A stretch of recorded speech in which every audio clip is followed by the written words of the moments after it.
Good morning. It's Thursday, June 12th. I'm Phil Streible, Chief Market Strategist at Blue Line Futures. So, looking at these markets, it's really a spillover from the developments that occurred yesterday.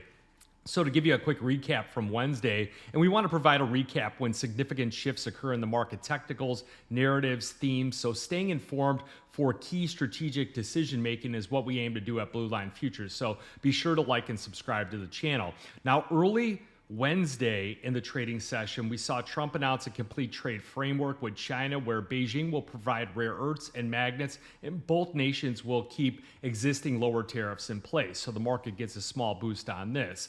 Then we have U.S. core inflation rise in May less than forecasted. So that cooling effect on some of the inflation data starts to boost those markets, and they go straight up and they hit their highs in yesterday's session. So if you look at the charts from yesterday, a lot of the markets ran into some key levels of resistance. The markets were projecting 2 Fed rate cuts by the end of 2025, with bets on the September cut right around 75%. The potential for a 50 basis point cut at that level here, if we start to continue to see progress on inflation and tariffs, is highly likely. So equity futures and multiple asset classes surged on that optimism.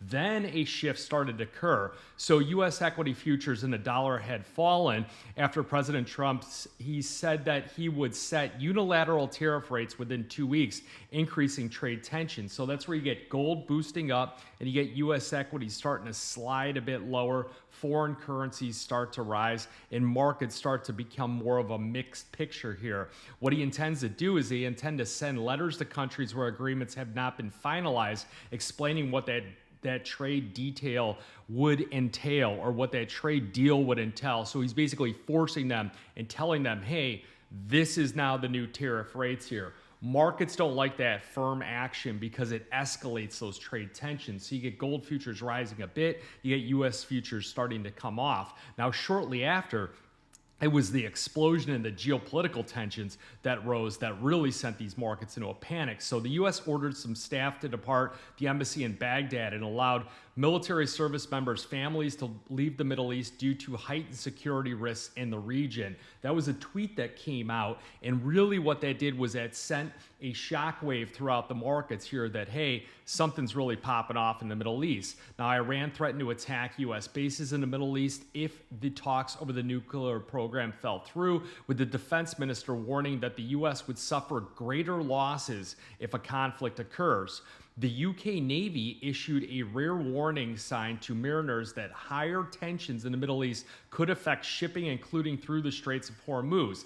That's when oil really starts to accelerate higher. If you don't know the significance of the Straits of Hormuz, basically that's where 20 million barrels per day, nearly 30% of the world's oil trade, transits through the Straits of Hormuz, with 70% of it going over to Asia. So we saw oil prices jump due to those tensions in the Middle East, and we also saw gold futures rise on those safe haven demands. So now you're up to speed here. So looking at the overnight price action, the S&P 500 down about 0.5%, with the June contract sitting at 6,003. If you're going to establish longer term positions in the U.S. equity markets, my opinion is that you should look to the September contract, as that June contract will quickly expire.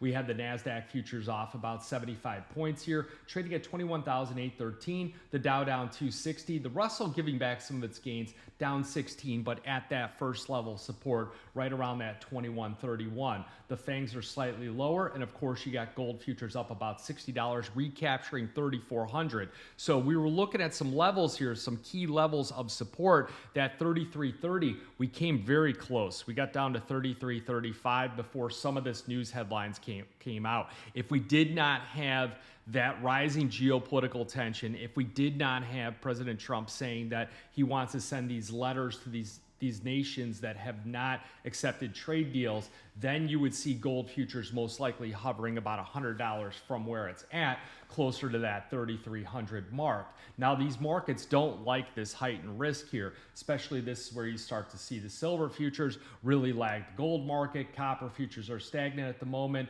Platinum is still holding at elevated levels here, but that's operating to a beat of its own drum at the moment. Palladium futures down 27, and of course oil futures, they were up significantly, but as things get the brakes get pumped on this escalation because we don't want to see things really erode, because it's going to take these markets into a vortex here, and markets do not like, at least market participants don't like it when volatility really picks up, because they tend to get chopped up here. They tend to lose money in their accounts, and they tend to buy the highs, sell the lows, and emotions start to become involved. So you do have crude oil futures down about 1.5% as of this recording at 67.20 on the July contract. Again, that's another market where the July contract will come off relatively soon. So if you're looking at longer term positioning, look at things like August. On the silver, we're going to be looking at September. On copper, we'll look at September. On gold, we're going to stick with the August contract. Now, we will have some other things coming out here today. You're going to have PPI at 7:30. They're expected headline PPI to rise 0.2%, and core PPI is expected to increase 0.3%. That's the producer price index. That's what producers are paying for the cost of goods, and that oftentimes leads to a trickle effect, because if you're the end users paying higher for those goods, then the consumer will at some point going forward. So it's another very important economic data coming out. But even bigger is later on today here, and this is where the gold futures are really going to see some volatility. You're going to have a 30-year Treasury auction. It's going to be closely watched here for signs of investor demand, with the concerns of the spiraling U.S. deficits and the impact of President Trump's tax bill. So when you get to this 30-year auction, it looks at longer-term things that are affecting the United States government and those interest rates surrounding there. It doesn't necessarily look at these shorter-term implications like things going on in the Middle East. That's where you're going to see the 10-year yield take more of an effect here. But gold futures will definitely have some wiggle and some volatility around this. Is perhaps this the next shot where we get to look at possibility of some support around that 33.50, which would put it about $50 down from where it's trading at, up about 10 on the day?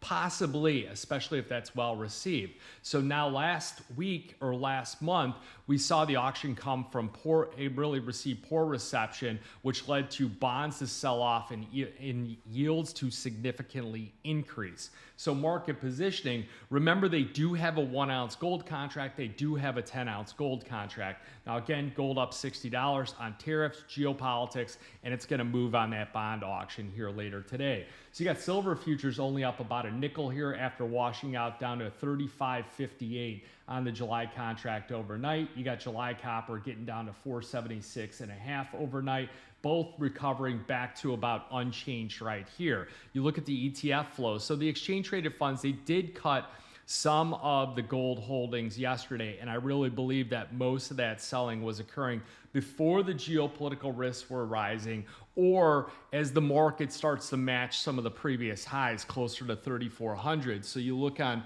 the chart here and you look at the gold market kind of coming up to those higher bands in this bull flag pattern. So it breaks out from it, and now it's bouncing off the top of that pole going down, that's upward slant, or the top of the flag, and that's where your support levels are at.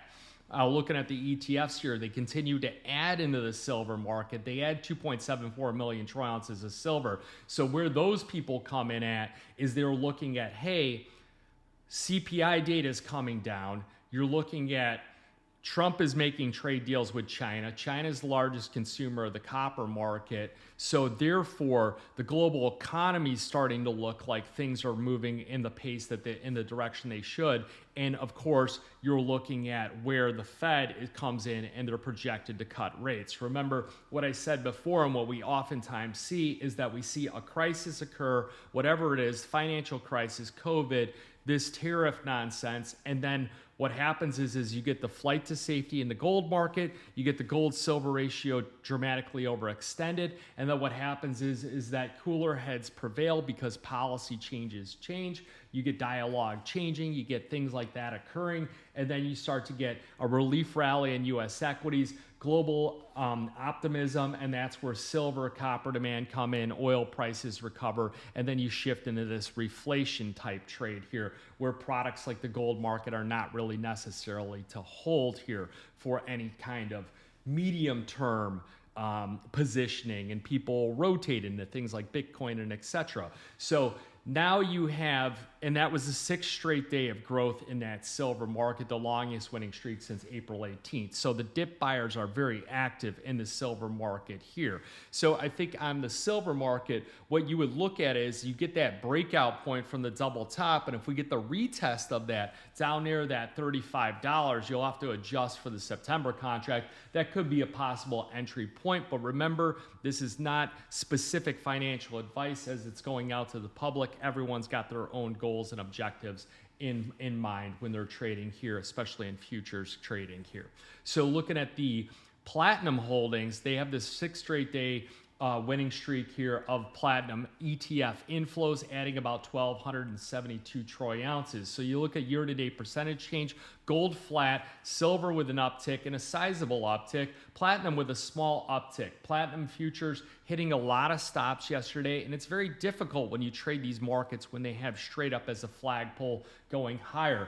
The market really needs to take a step back here, start to consolidate and revamp onto newer fundamentals or newer dynamics, and then travel from there. So the gold market, what I was saying with that was that, you know, you have it where market participants go into that silver, the copper, they go into Bitcoin, they go into crude oil, and they play the reflation trade, and gold futures come down. Well, the reversal that we're seeing here is the change in dynamics where all of a sudden geopolitical tensions rise, and then also trade tensions rise because of the threat of just sending letters. It's almost like a collection notice showing up to the mailbox of some of these different countries out here. So you see the gold-silver ratio, and we talk about it where it goes from this 90-to-1 just within the last 48 hours back up to 94-to-1. Now, if you look at 100-to-1, and really 100-to-1 really occurs during significant market disruption. So just note,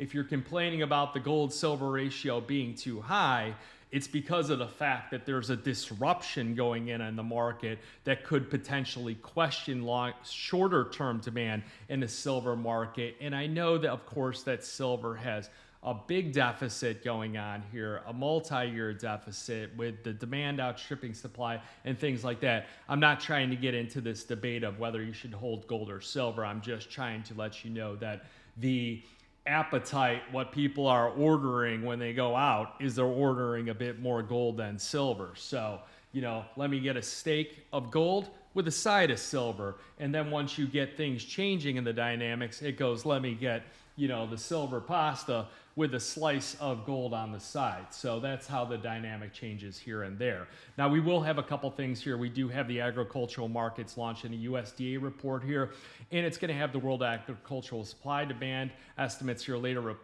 with no significant changes expected from the previous outlook. China is also set to provide its monthly report on supply and demand, including crops with soybeans. So check out Oliver's Grain Express. That's something you can register also in a link here, and that will give you some of the information on that and some of the estimates. So you got any questions, you want to open up a futures trading account, shoot an email to info@bluelinefutures.com or give a call to the trade desk. We'd love to hear from you. Otherwise, like to see a pullback in some of these markets, some potential washouts here and there for possible entries here. So remember, futures and option trading, it does involve risk of loss, and it may not be suitable to all investors. Good luck. Go get them.